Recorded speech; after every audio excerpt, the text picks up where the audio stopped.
Aleluia. Amém, irmãos? A graça e a paz do Senhor Jesus. Glória a Deus. Quantos estão felizes nesta manhã, digam amém. E quantos estão alegres, digam aleluia. Aleluia. Diga, eu estou aqui para receber a palavra de Deus. Que ela é viva. Diga, ela tem poder para transformar a minha vida. Amém, amados? Que testemunhos, né? Maravilhosos, né? Realmente, Deus, Ele marca encontro, aleluia, poderoso, e Deus, Ele nos restitui. Aleluia, irmãos, eu gostaria de compartilhar uma palavra com você nesta manhã, cujo tema é, né? Curando sua fé. Curando sua fé. Eu tenho meditado sobre isso, irmãos, a respeito da nossa fé, né? Da nossa fé. E eu percebo, vendo ali na Bíblia, que a fé, ela é o alicerce de toda a nossa vida espiritual. Sem fé, não existe o cristianismo. Tudo começa, tudo se sustenta, tudo se aperfeiçoa e é finalizado na vida cristã por meio da fé. O apóstolo Paulo, ele vai dizer que a sua salvação, por exemplo, que eu considero um dos maiores milagres da nossa vida, lá em Efésios 2, 8, vai dizer que mediante a fé nós somos salvos, pela graça sois salvos mediante a fé. Não vem de vós, é dom de Deus, não de obras, para que ninguém se glorie. Então, por meio da fé nós somos salvos. E lá em Gálatas, capítulo 3, verso 26, a Bíblia diz também que somos feitos filhos de Deus por meio da fé. Diz assim, pois todos vocês são filhos de Deus, mediante a fé em Cristo Jesus, lá em Gálatas 3, verso 26. Então a nossa fé, irmãos, a fé, ela é a porta de entrada na vida cristã. Amém, meus irmãos? Mas ela vai muito além da porta de entrada. Ela vai muito além. Ela também sustenta o seu caminhar na vida cristã. E lá em Gálatas, capítulo 2, verso 20, o apóstolo Paulo vai dizer, logo, já não sou eu quem vive, mas Cristo vive em mim. E esse viver que agora tenho na carne, vivo pela fé. Vivo pelo quê? Pela fé. Ele vive agora pela fé. Então, você foi salvo pela graça, mediante a fé. Você se tornou um filho de Deus mediante a fé. E o seu caminhar agora é pela fé. Pela fé em quem? No Filho de Deus que te amou e a si mesmo se entregou por você. A fé, irmãos, ela é algo tão poderoso, tão importante, que a Bíblia diz, lá em Hebreus capítulo 11, verso 6, que sem ela é impossível agradarmos a Deus.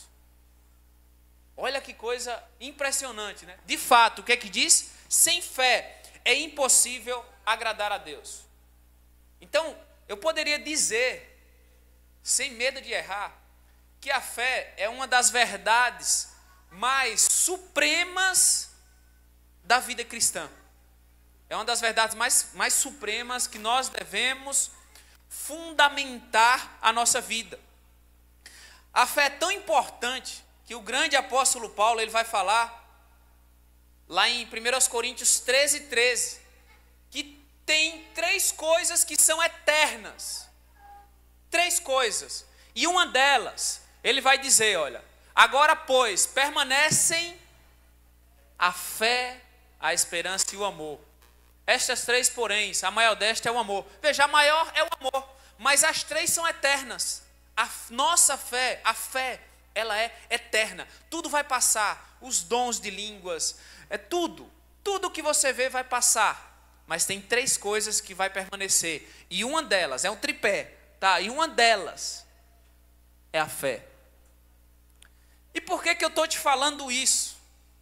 né? E falando mais sobre isso, os grandes homens de Deus da história, eles entenderam isso, a ponto, né, de um deles, um homem de Deus chamado Charles Spurgeon, conhecido como o príncipe dos pregadores, ele dizia que a fé, ela é o fio invisível que conecta a alma a Deus. Tem um grande reformador também, o Martinho Lutero, ele afirmou que a fé é uma confiança viva e ousada na graça de Deus, tão certa que eu morreria 1000 vezes por ela. Agora, a questão é o seguinte: a questão não é a importância da fé, ou se você tem fé ou não, porque você tem fé. Sabia que você tem fé? O apóstolo Paulo vai dizer lá em Romanos capítulo... Fugiu agora, não sei se é 12, verso 3, mas ele vai dizer que a todos foi dado uma medida de fé. Então você tem fé, você já tem, nem que seja uma medida pequena de fé. É isso mesmo? Olha aí, pela graça de Deus, aqui embaixo, ó. Segundo a medida da fé que Deus repartiu a cada um, no final aqui do texto. Então a todos nós temos uma medida de fé. Agora, por que eu estou falando da importância da fé? Por que a fé é tão importante, meu querido Tiago? E a questão agora é o seguinte: não é se você conhece a importância da fé, como eu acabei de mostrar, não é se você tem fé ou não, porque você tem fé. Agora a questão é, como está a sua fé? Qual o estado da sua fé? Qual a condição da sua fé? Qual a condição da sua fé? E é sobre isso que eu quero falar aqui nesta manhã. Curando a sua fé. E eu quero que você abra o seu coração. Você abra o seu coração e deixe o Senhor Jesus curar, restaurar a sua fé nesta manhã. Por quê? Porque também os milagres, a restituição de Deus, só acontece por meio da fé. Deus, ele não vai fazer algo na sua vida simplesmente porque você chora, porque você sente pena de si mesmo, porque você está sofrendo. Não. Deus, ele vai fazer na sua vida por meio da fé. É uma moeda de troca. E hoje, como tudo é Ele, tudo é por Ele, tudo é por meio dEle, Ele diz: olha, eu já te dei uma fé, eu tenho milagres para fazer na sua vida, então é minha responsabilidade curar hoje a sua fé, para receber os milagres de Deus.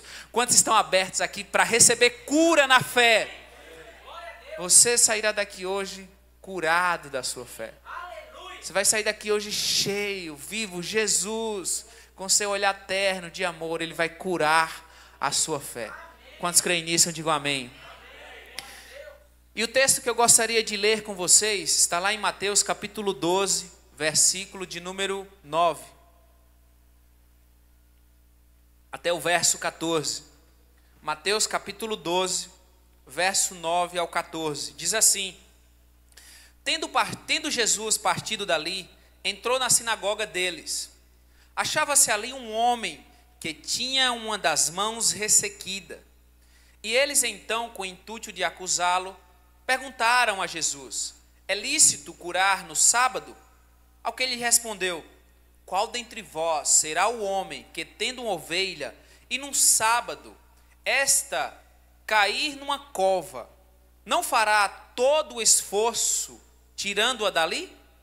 Ora, quanto mais vale um homem que uma ovelha? Logo, é lícito nos sábados fazer o bem. Então disse ao homem: estende a mão. Estende a mão. Estendeu-a, e ela ficou sã como a outra. Retirando-se, porém, os fariseus conspiravam contra ele sobre como lhe tirariam a vida. Então veja, meus irmãos, eu quero trazer essa passagem aqui, expor essa passagem aqui para nós, falando a respeito da sua fé. A Bíblia diz, o contexto aqui dessa história, que Jesus, em um dia de sábado, ele estava dentro de uma sinagoga. O que era uma sinagoga, Luiz? Era o lugar onde os judeus se reuniam para adorar a Deus, para ler as Escrituras, para estudar a Bíblia. E o ambiente, ele estava carregado de tensão. Por quê, Luiz? Porque os fariseus, eles procuravam uma maneira de acusar a Jesus. Estavam lá, de um lado estavam os fariseus, os defensores ferrenhos da lei, querendo procurar uma falha em Jesus para o acusá-lo. Mas a Bíblia diz que do outro lado havia pessoas comuns, pessoas necessitadas, com corações abertos, buscando algo ali da parte de Deus. Como nós, pessoas simples, comerciantes, empresários, pessoas trabalhadoras, estamos aqui para receber algo da parte de Deus. E no meio ali também estava Jesus.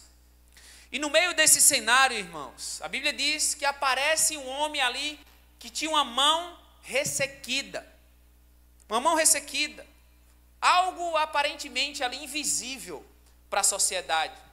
E talvez, aquele homem já estava ali acostumado em esconder ali a sua deformidade, evitando ali o olhar de julgamento. Mas a Bíblia diz que Jesus, na sua compaixão, Jesus fala com aquele homem, Jesus vê a limitação daquele homem, Jesus enxerga, no meio daquelas pessoas, Jesus enxerga, tem alguém ali precisando de algo. Eu não sei se você está entendendo, mas talvez você chegou aqui, e talvez você diga, eu sou mais um no meio dos irmãos. Não, Jesus, ele conhece cada um aqui pelo nome. Jesus vê aquilo que você está necessitando. Jesus sabe do que você está passando. Jesus sabe qual é a deformidade, qual é a dificuldade, qual é aquilo que está incomodando, aquilo que está doendo, aquilo que está mexendo com a sua alma. E Jesus está aqui para dizer, eu estou te vendo, eu vou curar a sua fé hoje. Ele olha para nós com um olhar de compaixão, meus irmãos. Então, esse milagre, já a Bíblia diz que Jesus manda que ele estenda a mão. E Jesus o cura.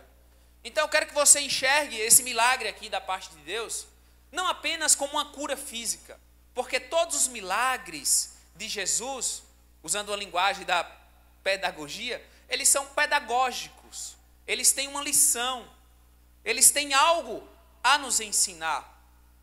E hoje eu quero mostrar aqui para você, aplicar que essa mão aqui, que está ressequida, ela representa a nossa fé que está ressequida, mas Jesus hoje vai curar a sua fé. Então hoje é um dia de milagre, diga amém.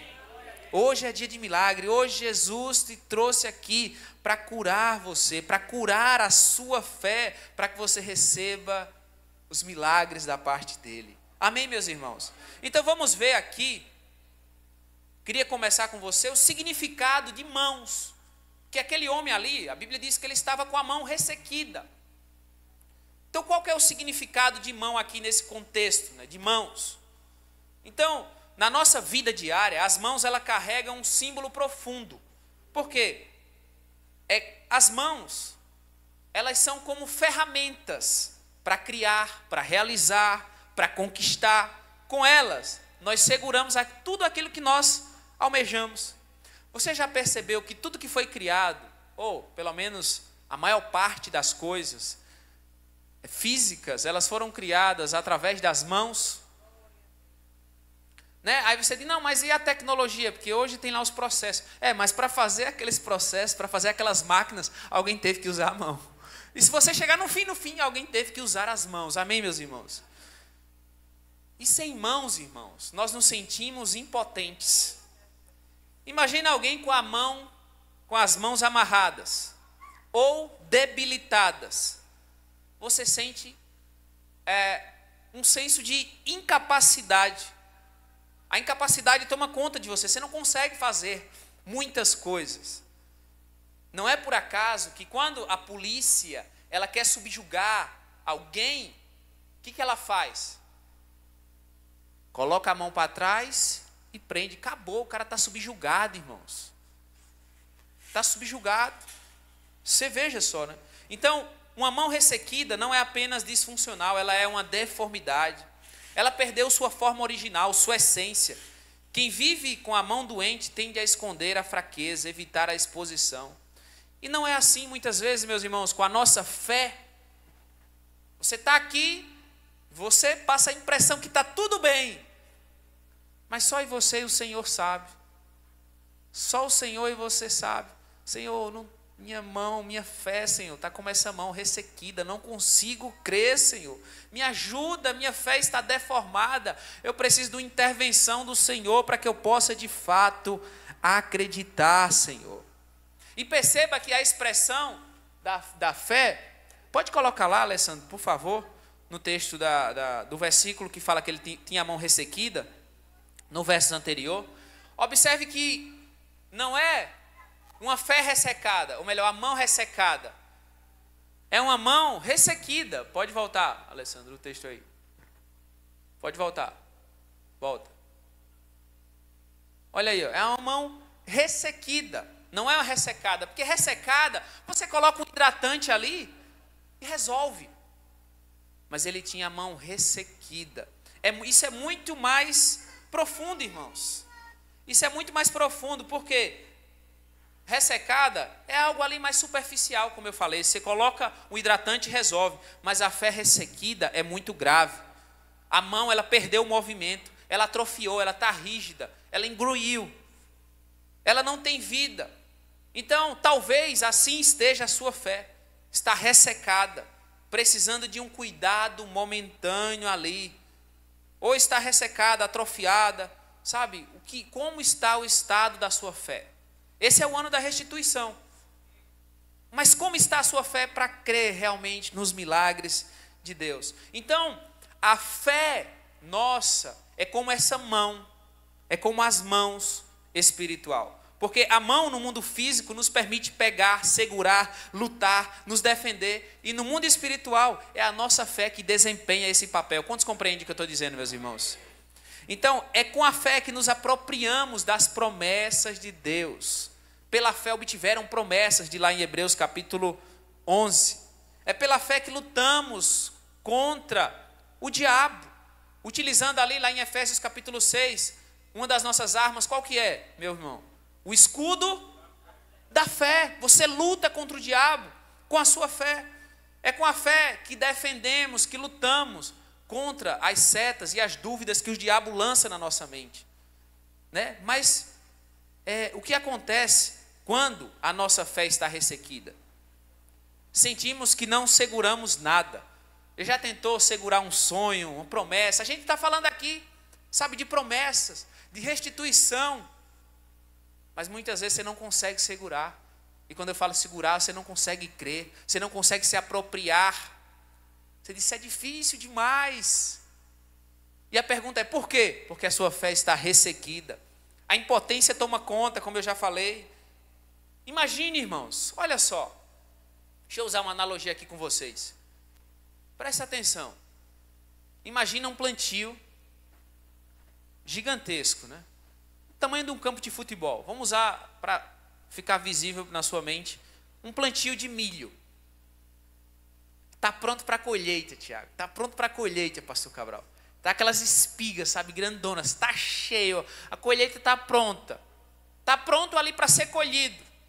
E está lá você, para colher. Só que tem um porém. Você está com as mãos amarradas.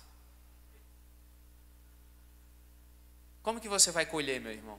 Está pronto, a colheita está pronta, os milagres estão prontos. Eu não sei se você está entendendo, mas Deus está falando com você, ou Deus está falando com alguém aqui. Tudo aquilo que você necessita já está pronto na despensa espiritual. E Jesus te trouxe aqui para desamarrar, para destravar, para destrancar as suas mãos, que é a sua fé, para que você creia, para que você se aproprie das bênçãos dele. Tem alguém aqui que vai se apropriar das bênçãos de Deus? Aleluia! Deus, ele quer curar a sua fé. Deus, ele te fez promessas. Deus, ele já te fez promessas de restituição, de novo, de milagres, de algo. E ele te trouxe aqui para curar a sua fé. E você vai sair daqui dizendo o quê? Isso é meu, eu tomo posse, eu já creio. Isso de fato já é meu, eu me aproprio, o Senhor já liberou. Amém, meus irmãos? Você tem feito isso? Ou a sua fé é tão enfraquecida que você apenas observa as bênçãos passando? Talvez, quem sabe, um dia. Isso não é fé.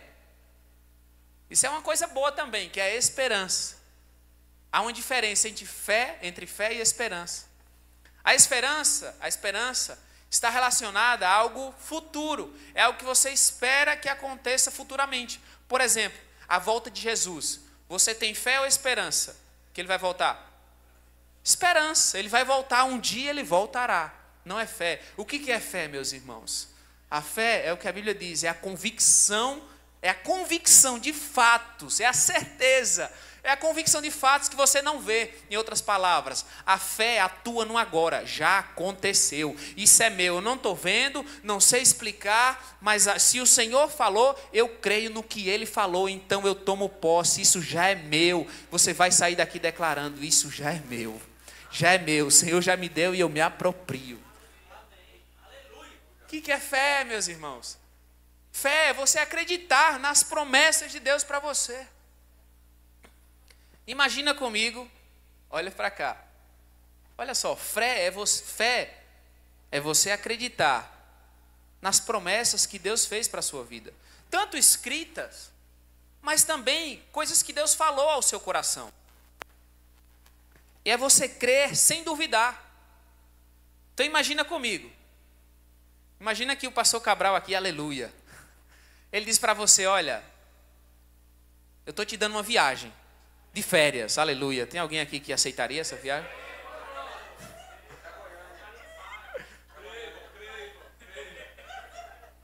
Eu estou te dando uma viagem de férias.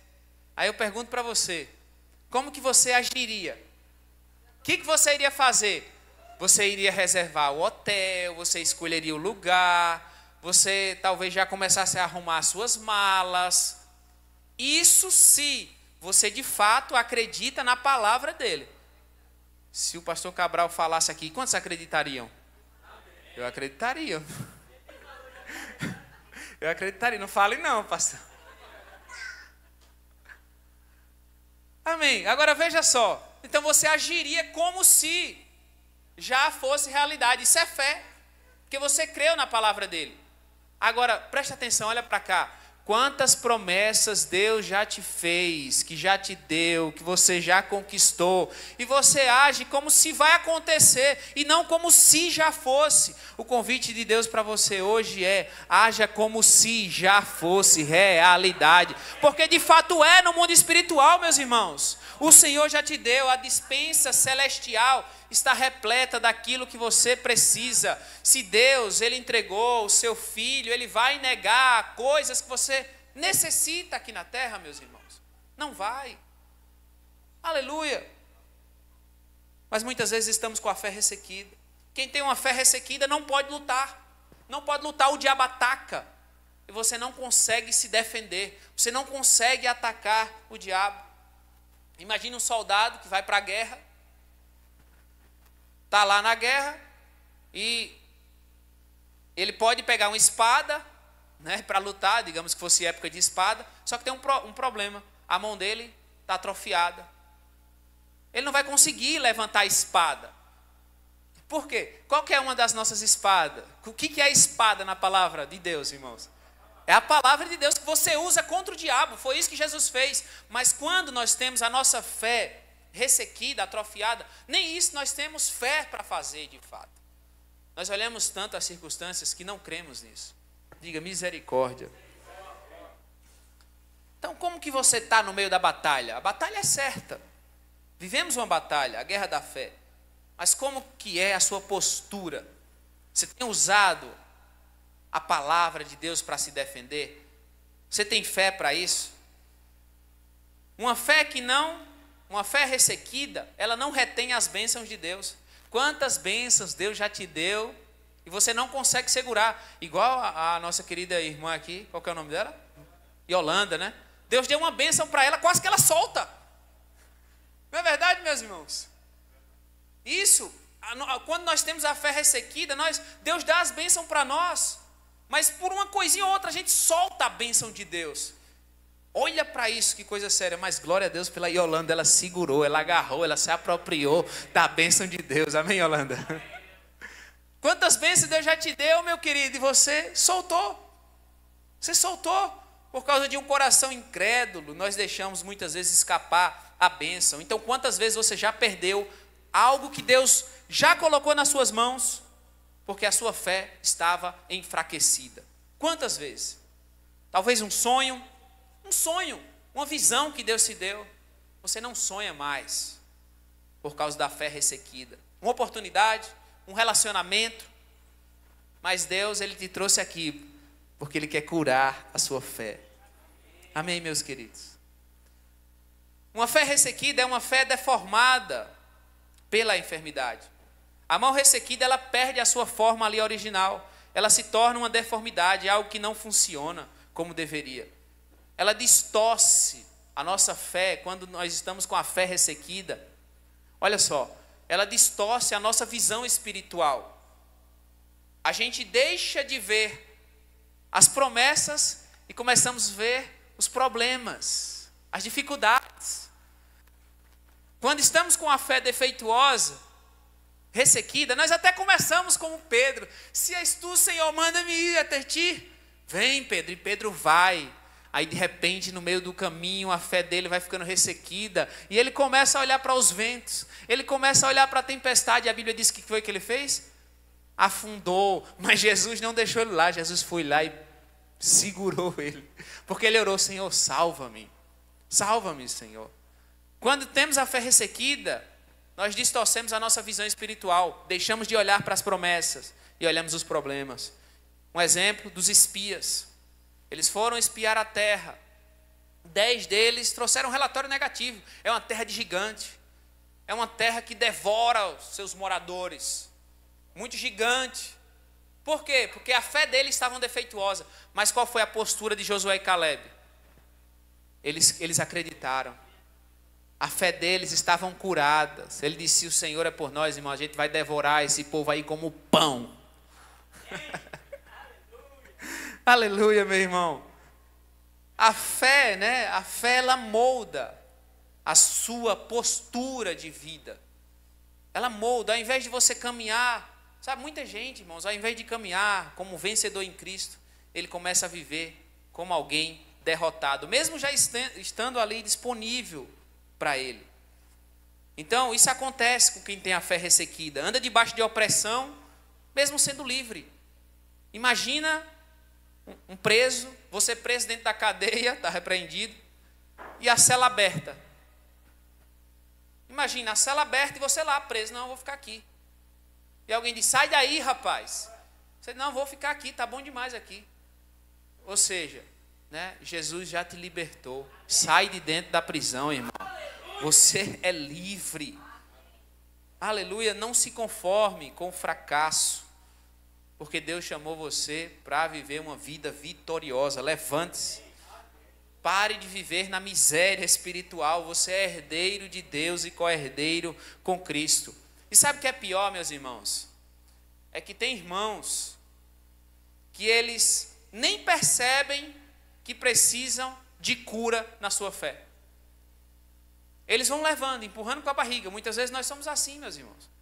A gente vai andando, vai vivendo, vai empurrando com a barriga, é assim mesmo. Não, não tem que ser assim. Jesus te trouxe aqui para curar a sua fé. Diga aleluia. Amém?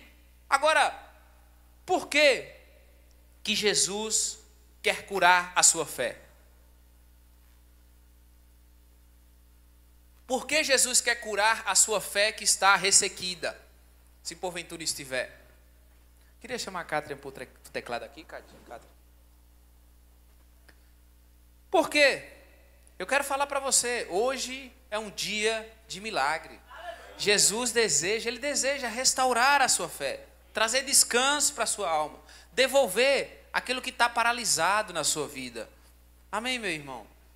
Agora, por que Jesus quer fazer isso? Por que Jesus quer curar a sua fé? Por que Jesus quer restituir aquele que foi roubado, a sua fé? E o texto fala, lá em Mateus capítulo 12, verso 11, diz assim, ó, qual dentre vós, se tiver uma ovelha e ela cair num buraco, num sábado, não fará todo esforço para tirá-la de lá? Quanto mais vale um homem do que uma ovelha. Deixa eu falar uma coisa para você. Jesus, ele quer curar a sua fé, sabe por quê? Porque você pertence a ele. Quantos aqui pertencem a Jesus? Jesus quer curar a sua fé, porque você pertence a ele. Olha só, imagina, eu poderia usar a expressão de uma ovelha. Tem alguém aqui que cria pet? Cachorro, gato? Vamos lá usar a ilustração de um animal. Imagina seu animal de estimação. De repente ele cai num buraco.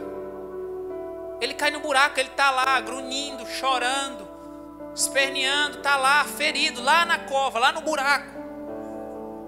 Está lá. Eu pergunto para você, você pensa duas vezes se você vai tirar ele de lá? Você pensa duas vezes ou você de fato vai lá e pega para tirar o seu animal, seu pet, seu gato, seu animal de estimação? Certamente você vai lá. Por quê? Porque ele é seu. Ele é seu, você não espera. Sabe, não sei se você está entendendo. Jesus te trouxe aqui para dizer, eu vou curar a sua fé, porque você é meu, você é minha ovelha, você é meu filho, você é meu. Sabe, você não pertence a si mesmo, meu querido. Você não pertence a si mesmo. Você é um filho de Deus. Você é de Deus duas vezes. Primeiro, porque ele te criou, mas o diabo foi lá e roubou através do pecado. Mas depois ele te comprou com o sangue precioso do nosso Senhor Jesus Cristo. Então você é de Deus e o Senhor declara para você hoje, você é meu filho, eu comprei com alto preço. Você é o meu sacerdote escolhido para ser luz nesse mundo. Você é minha ovelha, eu conheço você pelo nome. Cada fio da sua cabeça, do cabelo da sua cabeça está contado. Você não é mais um no meio da multidão. Você é filho, você é meu, você é herança do Senhor. Amém, meus irmãos? Reconheça isso. E o Senhor olha para você com aquele olhar de compaixão. Ali está meu filho necessitando de cura. A fé dele está mirrada, a fé dele minguou, desapareceu, desvaneceu. Mas eu estou aqui hoje para curar o meu filho. Quantos recebem pela fé, digam amém. Aleluia, meus irmãos. Jesus quer curar a sua fé. Segundo motivo, porque a fé ressequida, ela coloca você numa cova. Diz a Bíblia. Volta o texto anterior, olha só. Volta o texto anterior, o verso 10. Estava ali um homem, verso 11.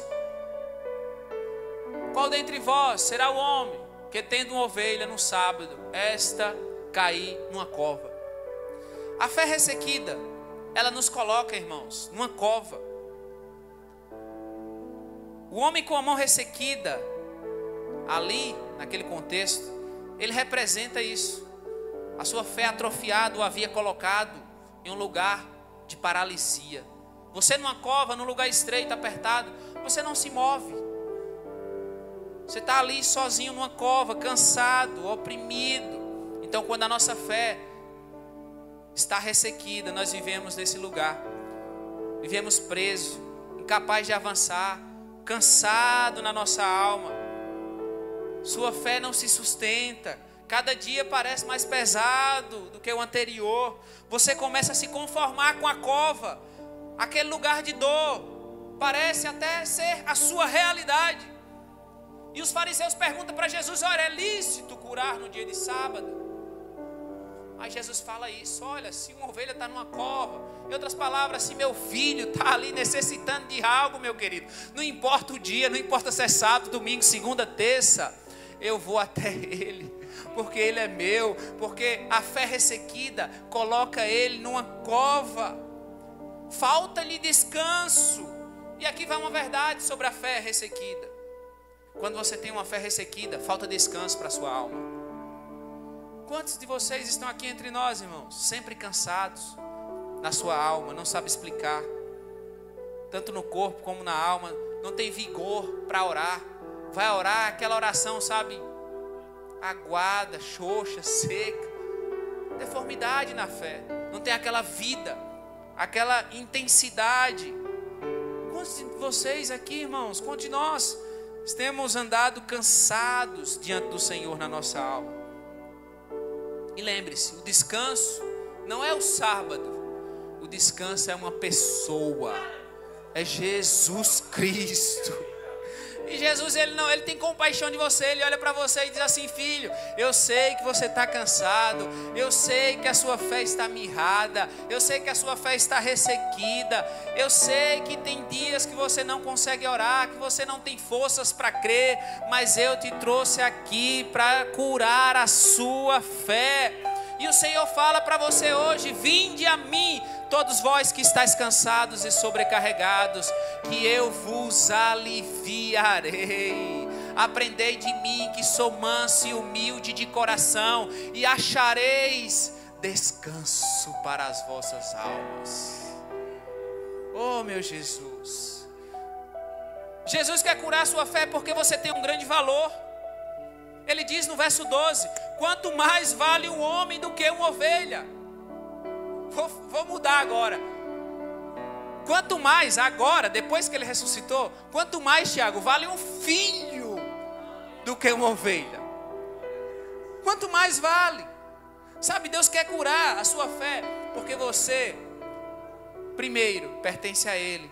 Segundo, porque a fé ressequida te coloca numa cova.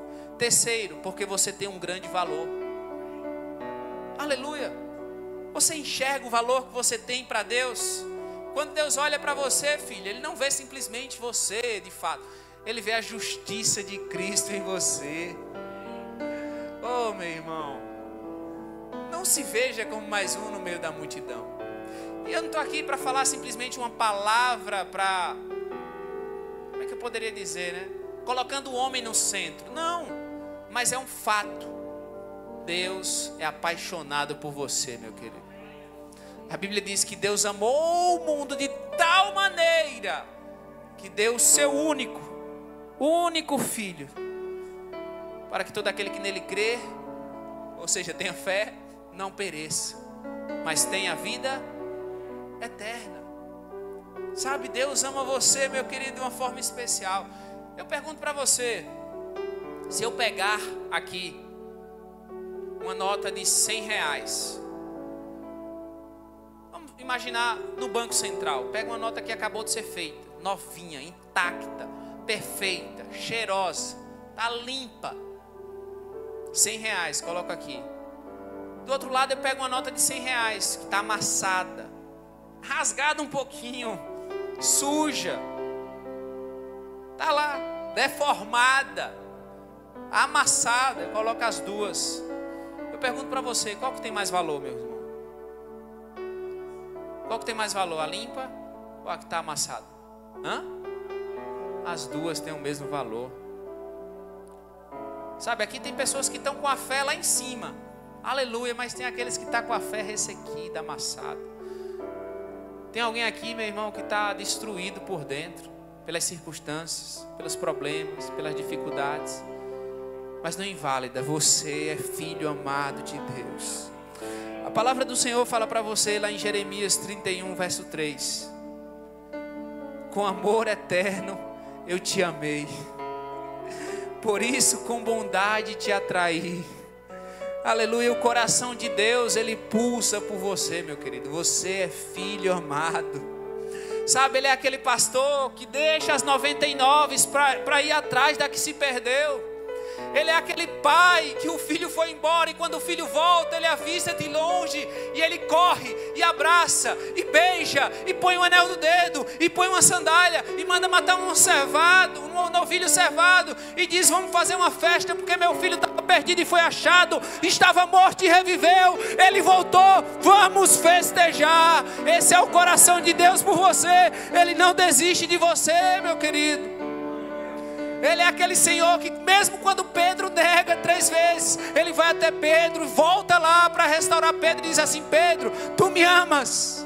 Pedro, tu me ama? Ele fala 3 vezes. Pedro negou 3 vezes, Jesus fala para ele: tu me ama 3 vezes, porque Jesus restaurou Pedro. Você é filho amado, filho. Jesus está vendo a dificuldade que você tem passado, Jesus está vendo o que você tem sofrido, mas Ele fala para você: você é amado, você é tesouro, você é herdeiro, você é filho de Deus. Creia nisso. Quanto vale mais você do que uma ovelha? Quanto vale mais você do que qualquer animal? Você é escolhido do Pai. Aleluia, meus irmãos. Fique de pé onde você está. Queria chamar os irmãos do louvor.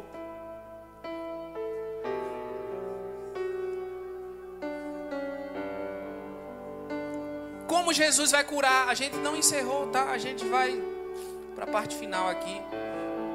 Como Jesus ele vai curar a sua fé, meu querido? Como que Jesus vai curar a sua fé? Como Jesus pode curar a sua fé ressequida? Qual é a fórmula? O que você precisa fazer para experimentar a cura na sua fé? É muito simples. A Bíblia diz no verso 13 que Jesus falou para ele, Jesus disse ao homem: olha, filho. Mateus capítulo 12, verso 13. Jesus diz assim: então disse ao homem: estende a mão. Estende a mão. A resposta do Senhor para você é essa: estenda a mão, filho. Sabe, não sei se você está entendendo, o milagre na sua vida não é pelo seu esforço humano. Não é pelo esforço humano, mas é o comando, a palavra dele. E Deus fala para você hoje: estende a mão. Não precisa fazer muita coisa, só estende a mão. Estende a mão. E estender a mão, irmãos, é se abrir para dizer assim: Senhor, eu recebo. Eu me abro para receber o que tu tens para mim, Senhor. Eu me abro, Senhor. Sabe, irmãos, é igual aqui, ó, tá chovendo, estava chovendo hoje pela manhã. E quando está na chuva, quando está chovendo, você usa um guarda-chuva. A chuva vai cair e não vai tocar em você. Mas quando você estende a mão, o estender a mão, é como se você fechasse o guarda-chuva e abrisse. Você agora começa a sentir cada gota que cai do céu. Você começa a sentir a chuva, a água molhando você. Então a postura de você estender a mão é você se abrir e dizer: Senhor, eu quero.